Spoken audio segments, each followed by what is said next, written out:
করব। আইএসএফ বলছে মানুষকে পরিষেবা দেব, তৃণমূল বলছে মানুষকে পরিষেবা দেব। তাহলে তৃণমূলকে আইএসএফকে মারতে হচ্ছে কেন ভাই? আইএসএফের নামে মিথ্যা কেস দিতে হচ্ছে কেন? বুথ দখল করতে হচ্ছে কেন? নমিনেশন কেন্দ্রগুলোকে জ্যাম করে রাখতে হচ্ছে কেন? গণনা কেন্দ্রগুলোকে আটকাতে হচ্ছে কেন? যদি মানুষকেই পরিষেবা দেব, মানুষ যদি তাদের পাশে থাকে, তাহলে আর গণনা কেন্দ্রগুলোকে আটকাতে হয়, নমিনেশন কেন্দ্রগুলোকে? এরা মানুষকে পরিষেবা দেওয়ার নামে নিজের পরিষেবা, নিজের পকেটের পরিষেবা দিচ্ছে, নিজের পরিবারের পরিষেবা দিচ্ছে। যেটা জ্যোতিপ্রিয় বাবুর মেয়ের শুনলাম টিউশন পড়িয়ে নাকি 3.80 কোটি টাকা ইনকাম হয়ে গেছে। টিপস নিতে হবে ওনার কাছে। সত্যি বলছি, আমি টিপস নেবো ভাবছি যে দিদি একটু আমাদেরকেও বলুন, আমরা তো ডবল মাস্টার্স বিএড করে বসে আছি, আরো এখানে আছে, কিভাবে কোন ওয়েতে এইরকম টিউশন পড়ালে এত টাকা ইনকাম করা যায়। সরকারি চাকরির দরকার নাই, দিদির কাছ থেকে টিউশন নিয়ে সবাইকে শিখিয়ে দেবো এরকম মঞ্চে দাঁড়িয়ে। রাষ্ট্রসেবা, রাষ্ট্রবাসীর সেবার নামে নিজের সেবা, নিজের পরিবারের সেবা করছে। তাই উপস্থিত জনগণ, আপনাদের বলবো সজাগ হন, সতর্ক হন, চোখ কান খুলে রেখে রাজনীতি করুন। আপনার অধিকার, আপনার যে চুরি করছে সেই আবার মাইক লাগিয়ে বলছে 100 দিনের কাজের টাকা দিচ্ছে না কেন, কেন্দ্র সরকার জবাব দাও।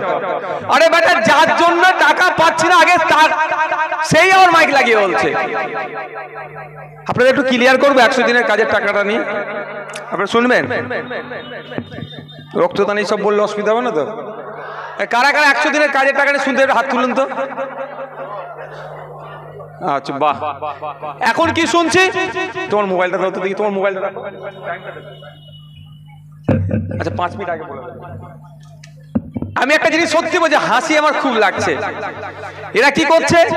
এই গত পরশু দিনই অভিষেক বাবু সুপ্রিম কোর্টে গিয়েছিলেন একটা আবদার নিয়ে, বায়না নিয়ে। কি ওই বিচারপতি কি সিংহ রায়, অমৃতা সিংহ রায়ের এজলাসে ওই যে মামলাগুলো চলছে ওখানে রাখা যাবে না, অন্যজনের কাছে দিন।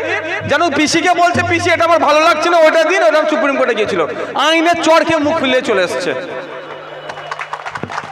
বুঝতে পারছেন না? নানি দাদির গল্প নাকি? কার কাছে মামলা থাকবে কি থাকবে না উনি বলছেন গিয়ে। ঠিক আছে চলো, এই যে গিয়ে বলছে, এটাতে বলার জন্য কত টাকা খরচ হয়েছে জানেন? আপনারা জানেন? খোঁজ নিয়ে দেখুন কোন উকিলকে লাগিয়েছিল, তার ফিস কি? কম করে 50 থেকে 1 কোটি টাকা লাগে। এই ধরনের দামি দামি উকিলকে লাগায়। ওটা অভিষেক বাবুর কথা বাদ দেন, আমি আবার আসি। রাজ্য সরকারের বিভিন্ন দুর্নীতির হাত থেকে বাঁচার জন্য রাজ্য সরকার স্টে অর্ডার নেওয়ার জন্য, যাতে ইডি সিবিআই বা এজেন্সিটা না তদন্ত করতে পারে, মাদ্রাসায় শিক্ষক নিয়োগ না হয়, মাদ্রাসা শিক্ষা ব্যবস্থা ধ্বংস হয়ে যাক, সেই জন্য ছুটে চলে যায় এরা সুপ্রিম কোর্টে জনগণের ট্যাক্সের টাকা খরচ করে। আমি হাসছি এদের কাণ্ড দেখে। এরা দিল্লি গেল, রাজঘাটে গেল, দপ্তরে গেল, ধর্ণা দিল, দিল্লি পুলিশের 8 ফুট 6 ফুট লাঠি দেখে ছুটলো, যা করলো করলো, এসে রাজভবনের সামনে ধর্ণা দিল, যেখানে 144 থেকে 144কে ভেঙে ধর্ণা দিল, রাস্তাঘাটে মিটিং মিছিল করে বেড়াচ্ছে। 100 দিনের কাজের টাকা দিচ্ছে না কেন, কেন্দ্র সরকার জবাব দাও করছে। এটা ঠান্ডা মাথায় শুনুন আগে।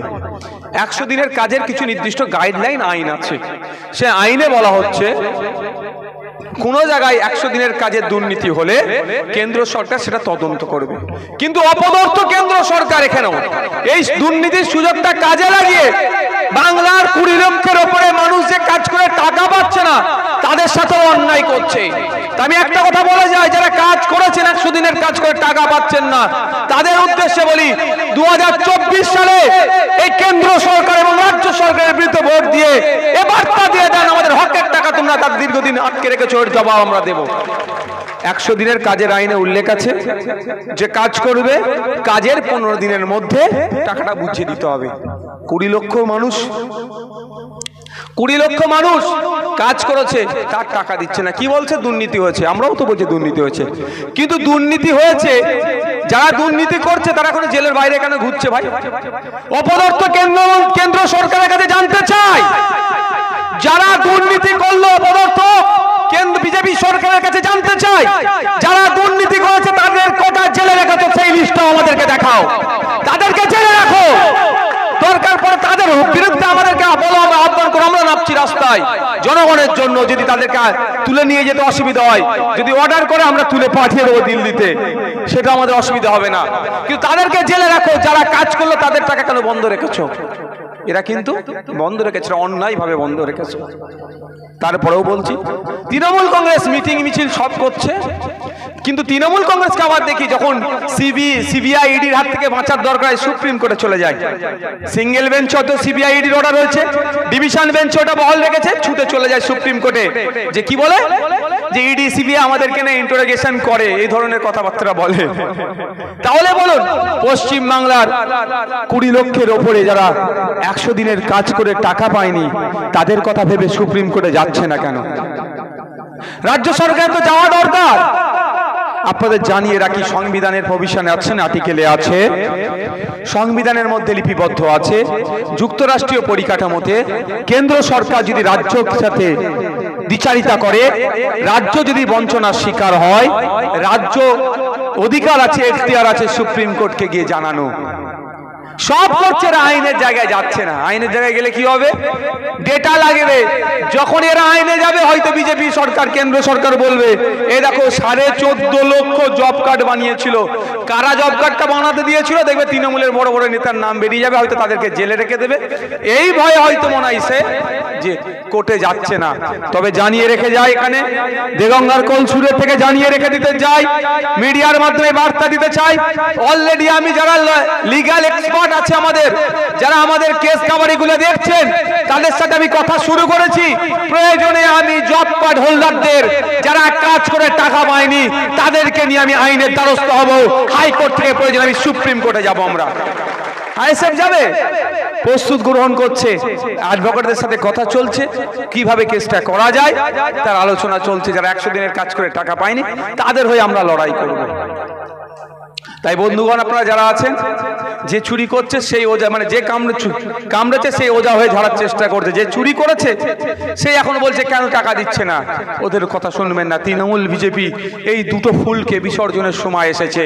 পশ্চিম বাংলা থেকে যত তাড়াতাড়ি এদেরকে বিসর্জন দিতে পারবেন, বাংলার মানুষের তত লাভ হবে। বিজেপি 2014 সালের আগে এসে কি বলেছিল? হিন্দু খাতরে মে হ্যায়। আমি ব্যক্তিগত ভেবেছিলাম হয়তো আমার হিন্দু ভাইরা একটু উপকৃত হবে। 2023 পেট্রোল ডিজেল আমার হিন্দু ভাইকেও 100 টাকার কাছে লিটার কিনতে হচ্ছে, আমার মুসলিম ভাইকেও কিনতে হচ্ছে। কি উপকার হয়েছে আমার হিন্দু ভাইয়ের? কিন্তু হিন্দু খাতরে মে হ্যায় বলে ক্ষমতায় এসে ভোটটা নিল। 2011 সালের আগে তৃণমূল কি বলেছিল? মুসলমান বিপদে আছে। শিক্ষা, স্বাস্থ্য, কর্মসংস্থান সাচার কমিটি রিপোর্ট দেখে কি বলেছিল? ওয়াকাফ প্রপার্টি বেয়াত হয়ে যাচ্ছে, মুসলমানরা আমাকে ভোট দাও, আমি মুসলমানদেরকে বিপদ থেকে উদ্ধার করব। ঠিক 2021-14 আগে যেমন বিজেপি বলেছিল, হিন্দুরা আমাকে ভোট দাও, আমি বিপদ থেকে উদ্ধার করব। দিনের শেষে দেখলাম একজনের 10 বছর হতে চলেছে, আর একজন 13 বছর হতে চলেছে। যাদেরকে উদ্ধার করব বলেছিল, সেই সমস্ত জাতিগুলো স্বাধীনতার পর থেকে সব থেকে বেশি বঞ্চিত হিন্দু সমাজের মানুষ বিজেপি সরকারের আমল হয়েছে, আর মুসলিম সমাজের মানুষ এই তৃণমূল সরকারের আমল হয়েছে। তাই বন্ধুগণ, যার ধর্ম নির্বিশেষে প্রত্যেককে বলবো, ধর্মের নিরিখে যারা ভোট চাইতে আসবে তাদেরকে বর্জন করুন, তাদেরকে প্রতিহত করুন, তাদেরকে জনবিচ্ছিন্ন করুন। শুধুমাত্র ধর্মের জিগির তুলে, ধর্মীয় সেন্টিমেন্টকে কাজে লাগিয়ে এরা ক্ষমতায় থাকতে চায়, এরা মানুষের উপকার করতে চায় না।